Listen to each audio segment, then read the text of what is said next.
Super low loss feed line in order to not lose a huge amount of power.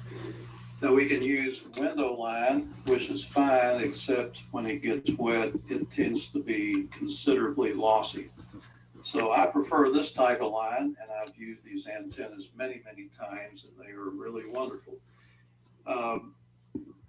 The antenna is supposed to be balanced. That means that the antenna should be level.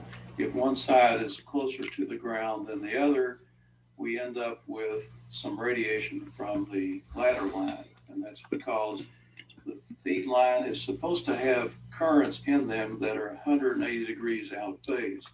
If we have an unbalanced situation, then that will make the phase between the two something other than 180 degrees, and we won't get radiation cancellation. And so we will pick up signals and noise on the feed line if the antenna is not perfectly balanced, and they almost never are. But we do the best we can.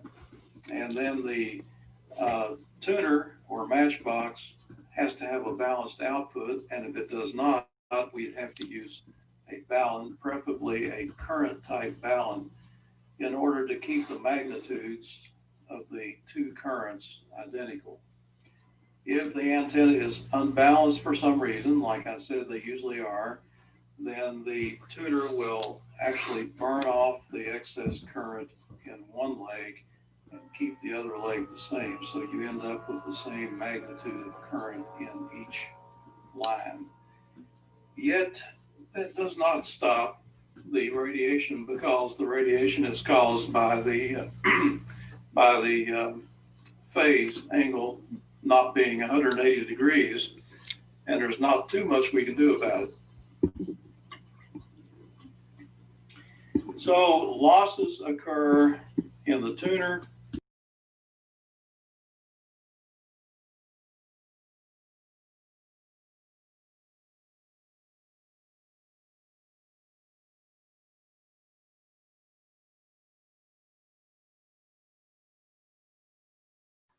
Anyone else lose the audio? Audio's gone. Randy, unmute yourself.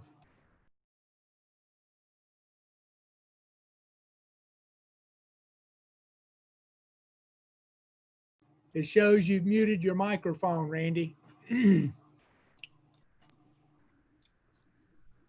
didn't know that would stop that. W8G. Can you hear it now?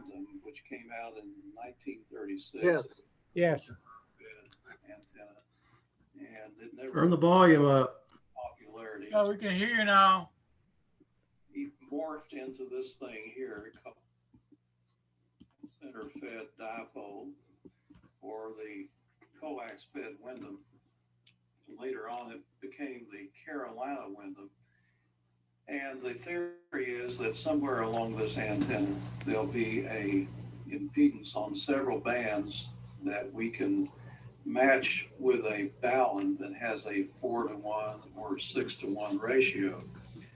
And there's a never-ending string of articles. Use a little more volume, Randy. Says the balun should be here, or it should be here, or here, and it never ends. But anyway, it's a compromise wherever you put it.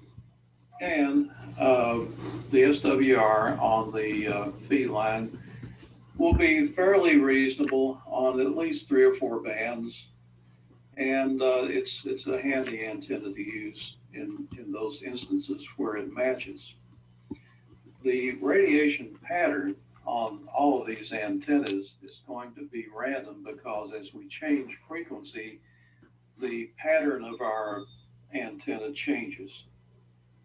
On the fundamental frequency, for instance, if this is an 80-meter antenna, it's going to be broadside. And as we go up in frequency, it tends to start to come off of the ends. The next antenna is the fan or parallel dipole. And this is simply a bunch of dipoles, for different bands connected in parallel together here in the center. And they are kept evenly apart, we hope, by these spacers. So it takes a separate dipole for each band. And we end up with quite a bit of weight and a little bit of sag there. And of course, it could be a bit unsightly in your yard.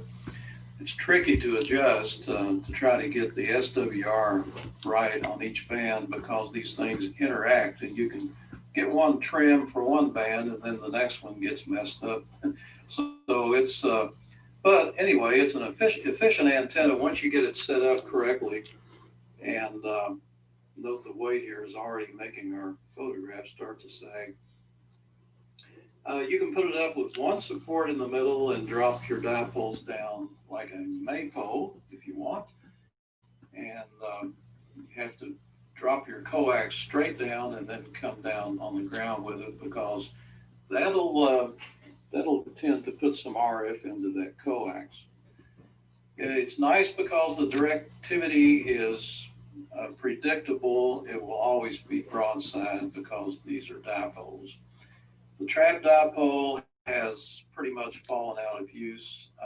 It required a set of traps for each band, and these act as like blockers to keep one band from operating into another. For example, if this is a 20-meter trap, then 20 meters, if you use that, if you transmit 14 megahertz into this antenna, this trap will stop it from going any farther. So it more or less cuts the antenna off right there. And then if we go to 40 meters, maybe this trap, these two traps here will stop anything from going past this point. So you need a set of traps for every band, and each trap will have some RF loss as the antenna current goes through it. And sometimes they're made out of a capacitor and an inductor, and sometimes the capacitors will pop on you and you have to replace them. And they're a little bit heavy and a little bit unsightly, so they're not very common. Of course, there are lots of trap verticals now, and they work pretty well. The G5RV started out being a 20-meter antenna back in the 1930s. I believe it was Mr. Varney invented this thing, and he wanted an antenna that operated on 20 meters that had a four loaf, a clover loaf pattern, like sort of like a 2 figure eights crossed, and to get worldwide coverage. And to make this thing work right, he had to put a matching section on here, 300 ohm ladder line or TV lead-in wire. Anyway, it's great for 20 meters. The SWR is pretty good. And then somebody later on decided to try to make it work on every band by using a wide range tuner. And the SWRs, they're not astronomical, but they're still fairly high, especially like on 80 meters. And even on 40, it's like 5-to-1. So unless your coax is very heavy and very short, you're going to have a lot of loss. So I don't recommend this one. This one is better, the ZS6BKW antenna. And it's a little shorter than the G5RB, but the length comes out such that the SWRs are better on all the bands than the G5RB is. Still pretty high on 80 meters. 40 is great. 30 is not usable. And I don't know about 17. I suspect it's not very usable either. So it gets you on several bands, but not all of them. This right here is the linked dipole, and it's just a bunch of insulators that have jumper wires across them. So for every band, you would measure down for, like this one would be like for 10 meters. And so you'd measure down about 8 feet, put an insulator there, and then another one for 20 meters and another one for 40 meters and then 80 and so forth. and you can put as many as you want on there. So every time you change bands, you go outside and lower the antenna down to the ground and move your jumper wire, and presto, you have a dipole for that particular band. Not too handy for the homeowner, but they're fairly popular in use for portable use. And you can imagine going out, get out of your tent, go out and lower the antenna and just changing bands by moving a couple of jumpers and then pull it back up. So it's pretty good for that. It's an efficient antenna, doesn't have a lot of power loss because after all, it is just a simple dipole. The loop antennas, two types, the vertical or delta loop and the horizontal loop. The vertical loop is a full, well, actually both of these are a full wavelength in diameter on the lowest frequency. This one is shown here as a 160 loop, or you could make it for 80 or even 40, but it's got to be a full wavelength. So for 80 meters, for example, you would take 1005 and divide it by the frequency in megahertz, and you come up with about 270 feet in diameter, and the same for the vertical loop. The nice thing about these antennas is the feed point impedance is not real high. It's usually around 100 up to about 400 ohms. So it makes a decent match for ladder line, and it makes it easy to tune.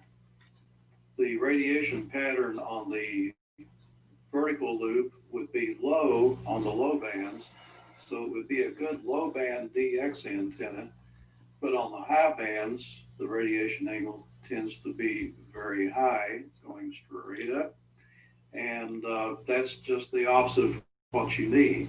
So it'll work on all bands, but this will work best on the lower bands.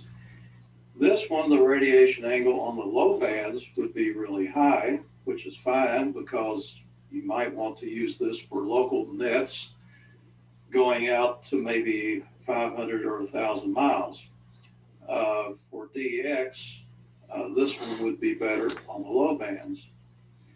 Now on the high bands, this one tends to have a low angle radiation, just the opposite. So it's good for DX on the high bands, but not on the low bands. Now the one factor that people don't usually talk about is there is a lot of directivity with this antenna on the higher bands. It's very directional in a direction opposite the feed point. So we go like this off the far end. So that's sort of rhombic antenna-like. And that's great if you're wanting to talk to somebody out there in that direction. If you're on the East Coast, you might want to aim this thing west, cover the entire United States. Pretty nice for that. And then you've got lots of little lobes coming off around the antenna. And but the majority of the power is going to go off that way on, say, 20, 15, and 10 meters. Again, it's easy to load up. The disadvantage is it takes more supports. You can get by with 3 and turn this into a triangle if you want to. All right, then these two antennas are random Mfed antennas, and they're made out of a random length of antenna. And this one is fed directly with a tuner. So basically you just open your window, throw the wire out, and hook it to a tree. You might want to put some counterpoise wires out on the ground, and the same for this one. You know, these are compromised kind of inefficient antennas, good for temporary use. This one right here really annoys me because they make a lot of promises, and there's a lot of hype about this so-called 9-to-1 unun. It's called a magnetic unun, and there's names for the antennas such as the QSO King and the Ultimax, and you know, they're all over eBay for all kinds of prices, and they all come with recommended lengths for the antenna wire. And the idea is to try to avoid a resonant length so that it presents a reasonable match to this unun and doesn't have a huge amount of power loss. So It's usable and you'll get a lot of contacts with it, but it's not the best. That's for sure. So the Mfed half-wave antenna started out in 1909 being used for hydrogen-filled balloons. Mr. Hans Bigelow actually has a patent. You can look it up on the web. And this is his drawing in his patent. And number 4 here is a half wave length of wire hanging down. So there's your Mfed half wave. And this pair of wires here, your ladder line is your feed line, and it has to be 1/4 of a wavelength long. It acts as a transmission line transformer, and it transforms the high impedance of this Mfed half wave to a low impedance so that it matches the transmitter more easily, and it gets the high voltage away from the hydrogen filled balloon, which would seem like a good idea. So what is an Mfed half wave antenna? Well, an Mfed half wave antenna has to be a half wavelength long on the lowest band that you're going to use it. So if you're going to use an antenna on 80 through 10 meters, it must be a half wavelength long for 80 meters. And you calculate a half wavelength, as you know, by dividing 468 by the frequency in megahertz. And so for 80 meters, we would be in the neighborhood of 130, 135 feet. We feed it on the end. The antenna can be vertical, horizontal, and of course it can also be bent, not too severely, but it can be bent. It can be tuned and limited to a single band. And that's the way these all used to be. Hans Bigelow's antenna was. You could not change the length of the antenna without changing the matching. There are antennas that use parallel LC networks to do the matching, and that would be like the PAR Mfed antenna. And that little black box of his, he's got a tuned matching system that is a parallel LC network. And that of course would only be good for one band, and you'd have to have one for every band. And then of course you could just feed it with ladder line on the end and try to use a tuner on it, but that would be a horrible solution because the ladder line would radiate like crazy once you got off of the design frequency. And the last solution is to feed it with a broadband high impedance transformer for multi-band use. And that's what we're going to look at now, and that is the preferred way to feed it. So we need a transformer that takes 50 ohm coax and steps it up to a higher impedance to match that Mfed antenna. So this schematic shows that. Doesn't show the core, but it does show the transformer, and the Mfed half-wave transformer is just that. It's a transformer. It's not a Unnen, and it's not a Ballon by any means, and it's not an auto transformer. It's just a plain, simple transformer. This schematic of the transformer came off of a website describing the Tesla coil or Tesla transformer. So maybe Mr. Tesla had a good idea. So this drawing right here is sort of a tutorial and an explanation of what you need to build the transformer. I've got the specifications, we got some part numbers here, and we started out using a ferrite mix of 43, and then we later learned that 52 mix was more efficient. Now the mix of a ferrite core means the chemical ratios used to manufacture this stuff. I have no idea what's in it, but one thing I do know about ferrite is that it's a great insulator. So we don't have to worry about the wires shorting to the ferrite. So the ultimate transformer would have 3 of these cores stacked up, and that would use 52 mix ferrite. If you want less than 3 cores, you have to use 43 mix. Can't use 52 mix. You can use 1 core and wind it, and it will handle 100 watts. You can use 2 cores and it'll handle more power, and 3 cores, it'll handle even more power. And with 3 cores, you can switch over to the 52 mix. And that would be the most efficient of all the 80 through 10 meter antennas that we know of so far these days. This drawing shows 14 gauge enamel wire, and we have since graduated to 12 gauge. We found out that it actually has a lower SWR and a higher power handling capability. It's a bit harder to wind, but it's better. So here's your lengths that we use to cut the wire before we wind it. And you might want to use just a little bit longer just to be sure, just cut the rest of it off. We have what we call the primary winding that's combined with the secondary winding for 2 turns. And note that we only count the inside turns. So we never count the outside turns. And this crossover here, we count that as turn number 8 because it actually goes down through the core.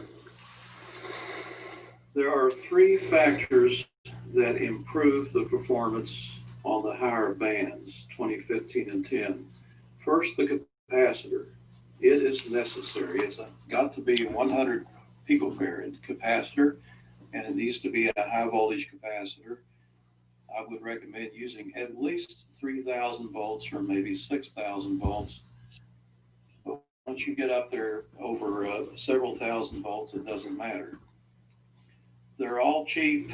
I've got some 30,000 volt capacitors that cost 50 cents a piece. So don't worry about cost. The voltage is not high here, but the current is, and they don't tell us what the current rating is on the capacitor. So we just use a high voltage and hope for the best. And I've never heard of any problem using a high voltage capacitor. The next thing for the higher bands is that we need to twist the primary and the secondary together. And then finally, we have to use the crossover feature here. Using the crossover keeps this part away from this part down here. And if these two get close, it can mess up your SWR. So let's continue taking a look at the antenna. Here's our transformer. This is the 80 through 10 meter antenna. And we measure out 78 inches, and here we install the compensation coil. The compensation coil compensates for the length of the antenna on the higher bands. Without it, you would have a resonant point on 10 meters up around 29 megahertz. Putting this in will bring it down to about 28.5 or so. So it's a great thing to do, and it's very simple. It's just a 1-inch piece of scrap PVC pipe with 6 turns of antenna wire around it. And we don't count that length in the overall length of the antenna. We measure from here with our tape measure up to here. And the antenna wire can be whatever you've got. Thinner wire is fine as long as it doesn't break. You can use copper coated steel stranded 18 gauge even and get by with it if your trees don't sway too much, and that's very stealthy. You can spray paint this assembly here black, and maybe nobody will notice it. You can also make this antenna 67 feet long and keep this coil here in the same position, and that'll cover 40 through 10, although the SWRs will be higher. So I recommend making it the full 80 through 10 meter length. So this is our goal. Here's the inside of a transformer that I built. And this is the 80 through 10 model. 2 turns on the primary and 14 total turns. Here's a little pictorial of some wire wrapping. There's our primary and secondary wire compared. We wrap those together and we end up with something like this. And here's our cores. Here's 352 cores. These cores are 290 cores, and that's what you need for a dedicated 160 meter version. They have to be 43 mix. Super glue is used to glue these together, so we usually put a dot of glue around here like this, 4 dots, and stack them up, and it takes about 2 or 3 minutes for the glue to set, and then you can start winding. Super glue and ferrite just love each other. There's the box. There's a vent. And here we are drilling the hole for the coax jack. And this is a step drill. You can get these at any hardware store or Lowe's or Home Depot. And they're very nice for putting things like this in. One nice feature about a step drill, by the way, is that you can drill through your carpet in your house and not snag it. Makes a nice, neat hole. So this always makes a nice, neat looking hole, and you can put your coax jack on the inside and let it poke through, and then drill 4 holes to mount it. Some hardware. These are all stainless steel, and I'm getting hardware from the boltdepot.com. I've got plenty of it. Don't know if I'll ever use it, but it's there. And always use stainless steel hardware so it doesn't rust. There's a 1024 bolt that I use for the stud for the ground and the antenna jack. I started out using Phillips head screws, but I found out that with the hex head, I can use wrenches and get it much tighter. There's the my favorite bolt. eBay auction here, somebody had some capacitors. These are 30,000 volts, 100 picofarad, and it just shows you how cheap you can get these things. There's a spool of wire that I got from Amazon or eBay. This is 12 gauge enameled wire. It's sometimes called magnet wire. There I am using a tape measure. And so we've cut our wire here for the proper lengths, and we've got a piece of shrink tubing here to sort of protect them. So we can now put it in the vise like so. We could use a piece of cardboard or something, I guess, to protect the wires from the teeth of the vise. And now we're going to start twisting the wires, and we've got our hands spread apart, and we're pulling on it, and we're starting to do the twist. And there it comes. And we ended up like this. You can also use an electric drill if you want. You can just put these ends in the chuck, fire it up, and it'll make a beautiful, nice, even, tight twist. So there's our first turn.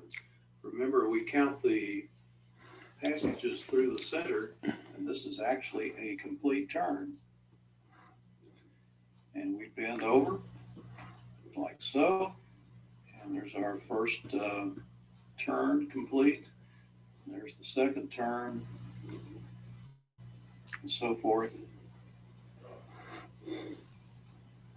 There's 2 turns in the center. Now we're going to start doing our secondary.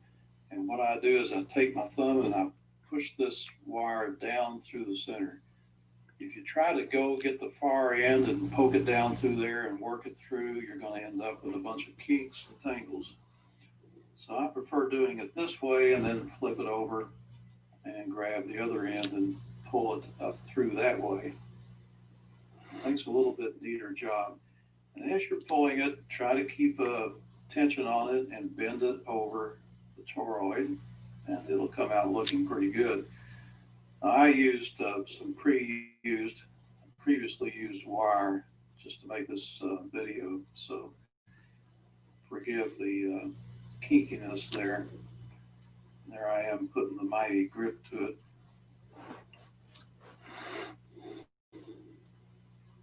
So now we're getting ready to do the crossover, and we're poking it down through the transformer, and then we're coming up here on the other side. Note how this works. We come off the top and under and around, and we're going to start winding the other direction. And we go around and around and around until we get to number 14 here. You can count these. You'll end up with 14 total turns. And remember to count your crossover as a turn. Here's your ground wires coming off.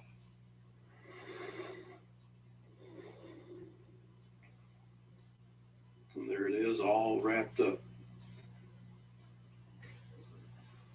And here is me using a Dremel to strip the enamel off the wires. I used to use a razor knife, and that works too.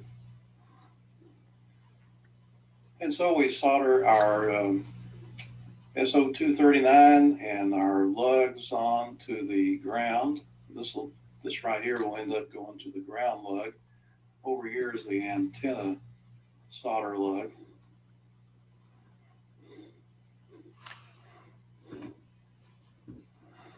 And so we're ready to put the thing in the box now. Takes a little bending and shaping to get it in there. Once we get it, it just drops right in there, and then we can put our bolts in and finish the job like so. So we're all done. The capacitor goes between the ground and the center of our SO239. And we try to make a good strong solder joint here and keep these wires short. And there's our antenna wire right here. So note that I've got a gap here and a gap here. And for some reason, I like to kind of bunch these up a little closer than some people like to try to spread them out evenly. But I found that by bunching it up, I get a lower SWR for whatever reason. You can play around with it if you want. You can actually put a 2450 ohm non-inductive carbon resistor across here and connect your antenna analyzer here on your coax jack and sweep across the bands, and you'll get fairly reasonable SWRs. And as you go up in frequency, you'll see the SWR go up a bit. But as long as it's not too high, it means that you've wired it correctly anyway. But everything will change when you put your antenna on there anyway, so it's not real important. The vent, by the way, is mainly for allowing moist air to come out. And if you don't have the vents, condensation will take place inside the box, because the box will be warmer inside than it will be on the outside, and that makes the air condense on the inside. So as long as you've got some flow-through ventilation, you won't have that problem. If you just have these weep holes on the bottom, you will end up with condensation. So you've got to have a vent somewhere else to let that moist air out. Here's the nut. I used nylon locking nuts, and those things won't come loose. Use a wrench on both sides of this bolt here. Really get it tight, because if you don't, you're going to end up with this thing spinning around. So here's the antenna, and again, I'm showing how to measure the total length of the antenna and ignore the little coil here. I strip the wire on the end, bring it through the insulator and solder it. That's the preferred method. Some people like to leave the insulation on, and that's fine, but it does skew the SWR just a little bit because the insulation causes the two wires to act like a capacitor. So I prefer to use solder. This is the compensation coil, and this is a homebrew one somebody made. Showed up on my Facebook group. We've got 9,000, 9,400 members so far to the Mfed half-wave antenna group, and everybody posts pictures of their successful operations. So somebody put this on there, and it's just a couple of holes on each end. Pass the wire through it, make 6 turns around it, and you're done. So here's a modification for 80 meters to make it work up on the phone band. And the reason the antenna has to resonate on the CW band is because if it isn't, the upper bands will be too far out of band. And there's nothing you can do about that. So what we've done is come up with a way to make the antenna work on the phone band, but not affect the other bands. And you just simply cut the wire in half at the center point and put an insulator in there in your cut and solder a capacitor across it. And that capacitor needs to be somewhere between 250 and 500 picofarads. The lower the value of the capacitor, the higher up in the band it will resonate. So doing this will put you on 75 meter phone, and it will not affect the other bands. We recommend at least 1,000 volt rating on that capacitor, and of course higher is okay. This is the inverted L version of the antenna, and the nice thing about this is its radiation pattern. It gives us a combination of about everything. We get broadside, we get in-fire, we get horizontal polarity, we get vertical polarity, we get omnidirectional coverage on this part of the antenna. So it's a great all-purpose antenna. The only downside to it might be that this part may pick up some noise from your house. So we recommend if any part of the antenna is vertical, keep it away from your house. One guy just yesterday posted that he had a high SWR and he was actually running this part of the antenna right up against his house, and no doubt there was wiring and metal insulation or whatever inside the house that really messed it up. So keep it several feet away from the house, please, and preferably somewhere out in the yard, because it will pick up noise better than this part of the antenna. So we got a ground rod here to ground the transformer. You can put this thing right down close to the ground, maybe a foot or so off the ground, and run your coax to your shack.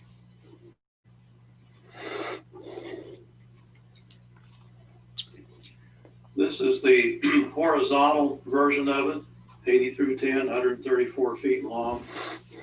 This is how mine is installed now. It's 80 feet high. I'm feeding it with coax, and my coax is grounded down at the shack. So it runs about 20 feet across the ground to the shack.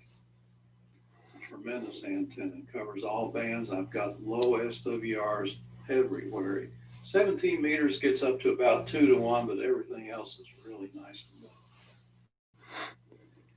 Here's an inverted V version of the antenna. I recommend keeping this up about 6 feet or so you can walk under it, and it will work better if you keep it up off the ground. And try to keep this angle at least 120 degrees. And the more open it is, the better off you will be. Slopper installation, probably my least favorite, but very handy for temporary use. It only takes one support, of course, and you just slope it up to the tree you'll get some low angle radiation out that way, but the majority of your signal, the strongest lobe, will be up here, shooting up that way, up toward the stars. And that's okay too. But it's not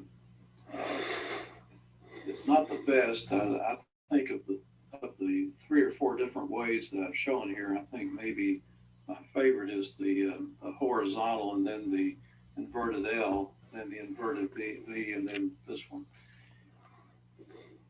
So here we have a modification for the 80 through 10, either the inverted L or the inverted V method, where your transformer is down low to the ground. All you do is just disconnect your coax from the transformer and connect your ground wire to the coax and just leave it connected there. I'm using one of those lightning arrestor gadgets. I think it's called a blitz bug or something like that. And this is an SO239 connector. I've soldered a jumper wire here and clamped it on. So what you end up with is a 1/4 wavelength antenna on 160 meters, and your impedance is down around 30 to 50 ohms, and it gives us a nice match to the coax, and everything's happy and it works very well. The better your ground system is, the better this is going to work, but you can still make plenty of contacts with just a ground wire, or throw down some chicken wire, some fence wire or something on the ground to try to get a little bit better ground connection. But it works fairly well, and you'll get plenty of QSOs on 160. Of course, if you cut the antenna for 40 meters, then that means you could use the same idea to put it on 80 meters. If the antenna resonates too low on the 160 meter band, or actually it may come out a little bit below the band, you can simply cut your jumper wire here and put a capacitor in of this value range. And the lower this value is, the higher it will resonate on 160. And when you're done with this on 160, just unhook things, hook your coax here back to your transformer, leaving your ground wire connected, and you'll be back to where you were. And it's also possible to use a relay system to switch this. So here's a little thing about how to use the 40 meter version of the antenna on 80 meters. And again, number one here, we simply do the trick that we just showed, just bypassing the transformer. That'll put you on 80 meters. Or we can build a relay box, as we'll describe later. Or you can do this G0KY published an article on the web. You can do a Google search on him and easily find it. And he put a coil down here on the end and a length of wire after it, and miraculously it resonates on 80 meters and on the other bands too. But SWRs aren't quite as good as the full-size antenna, but it does work, and it tends to be a little flaky. You have to play around with it, but it is a way to get a shorty antenna for 80 through 10 meters. This is the switch box that I mentioned that allows you to use the 80 meter antenna on 160, and lo and behold, it also allows it to work on 60 meters and 6 meters. So you can actually get 11 bands with this one piece of antenna wire. It's tremendous coverage. This is the 49-to-1 transformer. There's no ground connection. We've got a piece of coax going between it and the relay box. This relay is a 12-volt double pole, double throw relay, You can use a 120 volt relay if you want, and you can use DC to power that thing. It's going to take about 24 volts or maybe 30 to activate it. But one thing for sure is you need to use a big relay. I don't have a part number for you, but look for a large size relay with contacts that are far apart. A big gap is what you want. And that reduces the high voltage potential arc across here. And it also reduces the capacitance. Because capacitance is a factor here, you can just get your finger near this point here, and it will actually change the SWR on the antenna. So this little bit of capacitance here between these contacts can sort of skew the SWR just a little bit. Not too bad, but just a little bit. So we're showing it here in the normal position with no power applied, and it's just simply routing the coax straight through to the input along with the ground, which we have here, routing it to the coax jack, and it becomes an 80 through 10 meter antenna. Activate the relay, that slams these two contacts up this way, pointing up, and that connects the center of the coax directly over to the antenna, and it disconnects the ground and leaves the ground connected to the coax. And again, if it resonates too low on 160, cut this jumper and put you a capacitor, like a 0.01 microfarad capacitor in there, and that'll raise the resonant point on 160. Okay, here is a photograph showing my old, this was at my other QTH, but there's my homebrew transformer, 80 through 10. This is my switch box, and there's my ground strap coming down. I've got some chicken wire over here. I've got some horse wire going out this way, about 30 feet, and some more going the other way. So it kind of formed a cross, and that gave me a decent ground system on 160, which you really need. Doesn't really help anything on 80 through 10, however.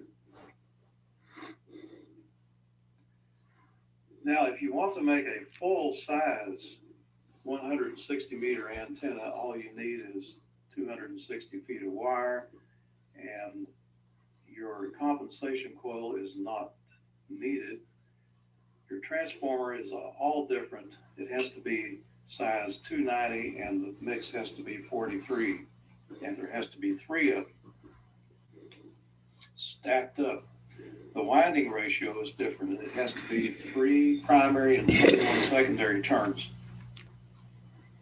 You can actually use more turns if needed to get the SWR down to the absolute minimum, depending on the height and configuration of the antenna.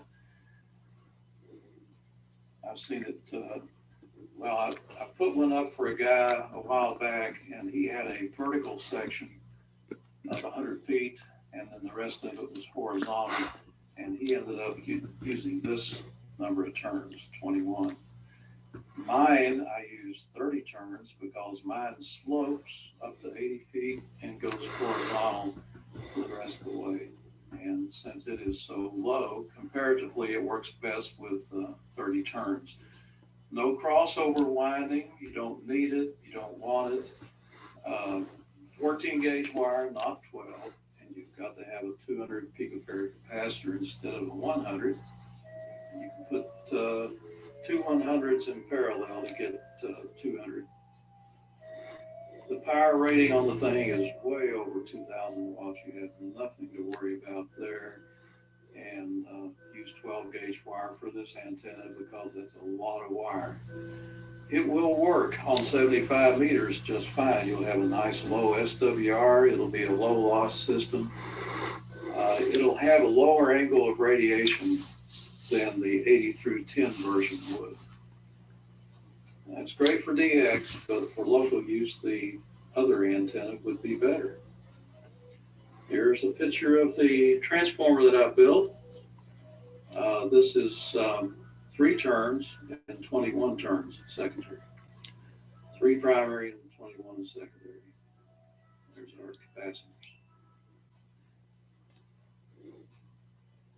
I've got a few FAQs here if you care to read through them.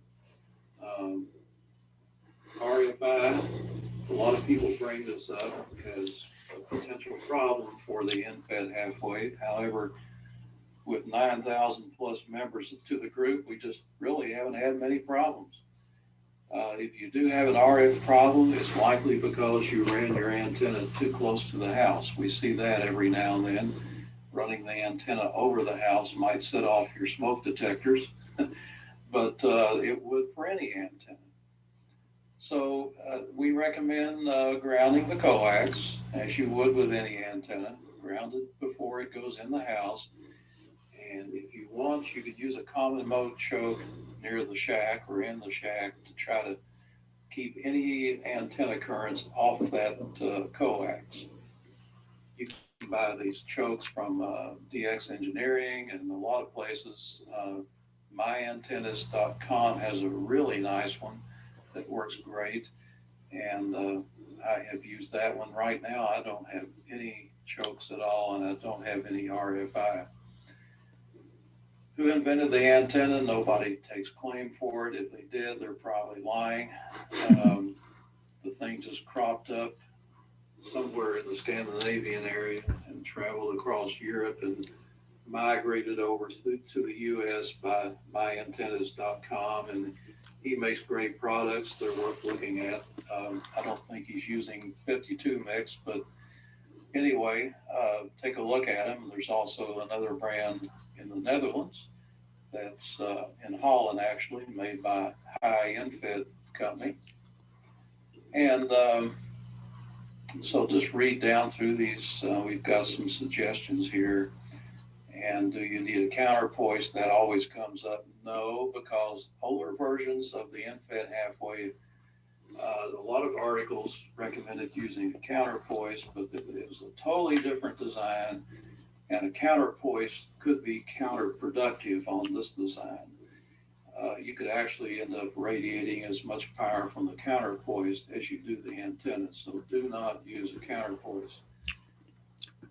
And the power rating is another issue that confuses people, and that's why I just say go ahead and use the maximum 3 stack 52 mix cores, 12 gauge wire, and you'll be fine. Using less than that, using 43 mix and 2 cores or 1 core, you'll probably be okay with 100 watts with 1 core, probably 1,000 watts sideband with 2 cores. Sideband has a lower duty cycle than CW. 3 cores of 43 mix, you could probably run 1,500 watts on sideband and maybe 400 watts on CW on 80 meters and get by with it. That's why we recommend 52 mix. Do not use tape on the transformers. That simply decreases the coupling between the wire and the core. Plus it traps heat, and plus it is not necessary. I have wound these things with bare copper wire, and there's nothing to worry about. Don't put tubing on the wire. Some people put tubing on the wire, Teflon tubing. There's absolutely no reason to do that, and it does increase the coupling, and that wire needs to couple magnetically into that core. That's what makes them work. So don't bother with it. Some of the nice features of the Mfed half wave. The power loss is very low in the transformer. The ARRL laboratory tested them. They put 2 of them back to back and decided that they had about 1 dB of loss, and then you divide that by 2. So we're down around a half a dB. That's really less than a lot of good high-powered tuners have. Radiation pattern, of course, will vary depending on how you have it installed. And And like I showed you here, it's expandable to 11 bands. Some manufacturers of Mfed half-wave antennas, we don't recommend the MFJ because the way it's made, it's full of holes on one side, it leaks water inside, it's wound with cheap hookup wire, and they don't use the twist and so forth, so it's just not very good. There's a list of part numbers and one comment here on the vent. I am now using this little funny looking vent on the top, and there's the part number for it. It's the same part number as the hooded vent, which goes on the side, but it's got an A after it, and the other vent has a B after it, so watch out for that. I'm putting this on the top, and the theory that I have is that the hot air goes to the top and will come out this way. Probably doesn't make much difference. There's my ground system outside, and it's pretty simple. Another view of it. Inside, I've got my two Mfed antennas coming in here to jacks 3 and 4, and this goes out to the station. Goes to an antenna tuner, which is usually in bypass mode, amplifier, and to the rigs. And my ground connection goes here. So if I disconnect this by simply pulling it off, this disconnects my entire station from the antennas and the ground. And that makes it safer, because if lightning hits your house and you've got all this hooked up, it will go through your house wiring, through your power supply, through your rig, and go looking for a better ground, and it's going to come through here and find this nice super ham radio ground that you put out here, which is better than what the power company put in. So it blows up your radios and goes out through this ground wire, and that's what happens. So I disconnect the entire station from both the antennas and the ground, and my station is just as safe now as the toaster in the kitchen. And that's the end. Thank you all for watching in 73. So Steve, if you want to take it back and take any questions for our program tonight. Excellent program, by the way. Yeah, I promise you the sound effects were not on the video. I kept hearing cuckoo clocks or something. Be expected. Yeah. Right. Let's see here. Somebody asked a question about ROMIC antennas. No, I'm trying to find the questions here. For initial testing, the antenna SWR initially with an analyzer, what is too high? I'm not sure I understand that. Steve? Yeah, I think you mentioned when you were building it that you could test it, test the with an analyzer, and you just said just to check that the SWR was not too high. I just wondered what too high was. That had to do with using a resistor, or a 2450 ohm resistor instead of the antenna to test the transformer. And that comes out fairly close to, as long as it appears to act like a transformer and you don't have really high SWRs, then you got it wired right. That's all that is. Thanks. And speaking of antenna analyzers, can really be a problem. We just had a guy put up a 160 Mfed, and he had that antenna up and down 3 or 4 times and was about to go insane. He was using a Comet antenna analyzer. It cost him $300, and he also had another one, and he just got this real high SWR. It just pegged the meter. And he brought his transformer over here, and I put it on my antenna, and it worked great. So when he took it home, it read high. And it turned out what he was doing was just putting it at the end of the coax outside. He didn't even have the coax going into the radio. And I asked him, I said, you got any radio stations nearby? He said, oh yeah, there's one about 2 miles away. And I said, well, there's your problem. Just hook the coax to the radio and see what you get. And he did. And he had like a 1.2 to 1 SWR and he was happy. So anyway, he got 10 to 15 dB more signal than his doublet had. And it's just astounding. He went from like down at the noise level to 30 over 9 over here. He's about 50 miles from me. Everybody, I've put up 10 of these things around here and everybody's just having a blast with them. So we're up to almost 13,000 members on the Mfed Halfway Facebook group and just a lot of happy people. See, what else do we have? Any other questions? Do I sell kits? No, I do not. What about the presentation though? Do you have that available? So, because you had a parts list and a whole presentation on there, which would be great to have. Yeah, that's on YouTube. Okay. The link, of course, Randy has the link. Right. You can share it with the club. And you can skip things on YouTube. And you can also join the group if you haven't already, the Facebook group. And there's a lot of files and photos on there if you decide to build your own. Sure. Okay. Yeah.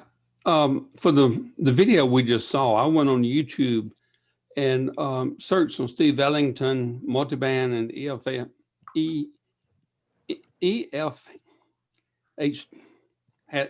the name of the thing, and it popped right up. And I know I've watched it a couple of times. It's very interesting. It's a lot to absorb once. So you may want to come back and look at it a second time. I just wonder how many people watching this are actually using an Mfed halfway. I know, I am. but I am. regular. And the 1080. They're taking over. And Right. one thing to keep in mind, we've been using the Mfed antennas at our field day for a few years now. David may want to comment on that. We, just for our configuration, we use them as transmit antennas and stretch them out from a kind of a central point. And we've been using one of those kind of a common receive antenna that we can get further away from the site because we'll operate an 8 alpha station. David, you may want to comment, but we switched over to those Mfed type antennas a few years ago, 4 or 5 years ago, maybe now, and they work very, very well. Yeah, they're the myantenna.com 10 through 80 Mfeds, and they work great. I use one here at the house and I love it. We used 3 Mfeds for field day at the fire department, and we came in first in our class for the country. And of course, I was the only CW operator, and I think I got most of the points, but we were killing each other with overload. And that idea about a separate receive antenna, that's amazing. That's a great idea. I'd like to know more about it. That was Hal Kennedy that gave that program, Mike. You remember that program? Yeah, they used it. They use a central receive antenna, just a 25-foot vertical wire, 500 foot out at the other end of the circle. And then their transmitter antennas went to the other direction. And they were running 4 stations, I believe. And yeah, it's all fits within a 1,000-foot diameter circle. And did all of your transceivers have a receive antenna input, or did you have to put a relay in or something? Or Yeah, well, they didn't to start with. Some of them did. Some of the ICOMs did. And then we got the MFJ 107, I believe it was, as a TR switch. yeah. And that worked great on those radios that didn't have a receive antenna. And Oh man, All That, right, that well, seemed to work out pretty good. We used it at a fire station for Georgia, was it Georgia QSO or Winterfield? Or Winterfield Day? And that seemed to work okay. We were getting, the transmit antennas were too close, and we were getting feedback into the transmit antennas. Of adjacent transmitters. Yeah, from the adjacent transmitters once they let up. It didn't come in over the receive. We believe it came in over the transmitter. Well, we had more luck when we would put the bandpass filters in line, and that kept like an I 80 kept from some of getting them into out. the 40. Yeah. And we use the distribution amplifier too. Yeah, we used an amplifier at the end of the 500-foot RG6 coax that helped alleviate some of the loss through the coax. And then we brought it into a distribution box that distributed to the radios. the amplifier was at the antenna? Yes, sir. Oh, okay. And then you had a splitter at the In the in the shack. pavilion we use, yes. Yeah, it was just a passive splitter. Yeah. All right. Was that just like a TV type, or did you get one of the DX engineering jobs? Or? Oh, no. Too much money. We found a 12-port splitter off of Amazon, and it had B and C connectors, and we ran those. We used RG6 cable for most of the coax runs on the receive antennas to all of the receivers and out to the antenna. And the antenna was just a piece of wire, 25-foot piece of wire straight up in the tree. This is an 8 alpha station. Yeah, we ran 8 alpha. Man, well, that idea alone is worth having been here. So appreciate it. Yeah, I've got a question about the Mfed antenna. If you're familiar with the PAR Mfed, is it essentially the same thing? Got the 40 meter, works 40 and 20, and it's got a little deconnector or at the 20 meter level, which mine got ripped off and I couldn't tell any difference. I wonder if that's just for show or what's going on there. Yeah, he was one of the early developers of this thing, and I think most of his are sort of low power, aren't they? Right. Yeah. It's a QRP. Well, 100 watt. Yeah. It's similar, and I'm not sure why he breaks it up like that, but how long is it?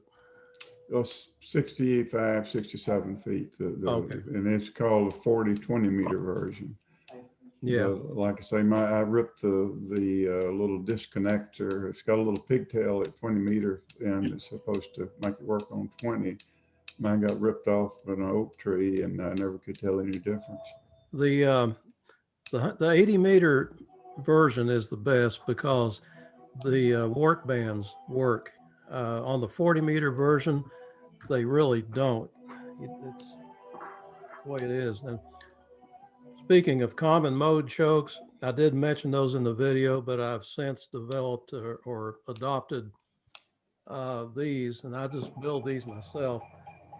That's a 31 mix core, 240, 2 of them on a piece of pipe.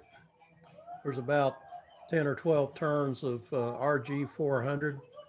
That thing has thousands of more ohms of choking impedance than these 80, 90, or $100 jobs that you buy from My Antennas or anybody else. Much more effective. There's nothing to it. And it's weatherproof.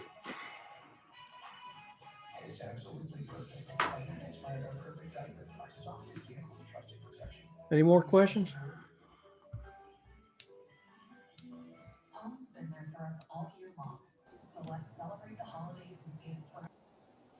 Well, again, thank you very much, Steve. We enjoyed it. It looks like there's a couple of people with hands up in the participant list.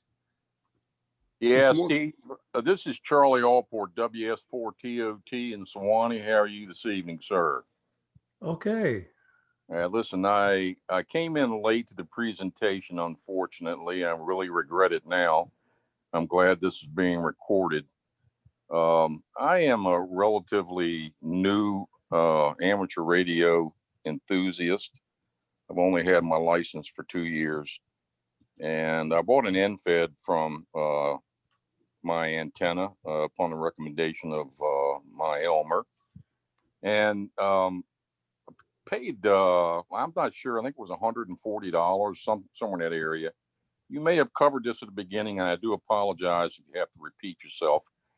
Can you tell me, for somebody like me who doesn't have a lot of junk laying around like you probably do, if I went out and tried to buy this stuff from Home Depot and wherever, and a couple of pieces maybe from HR, how much it would cost to build my own?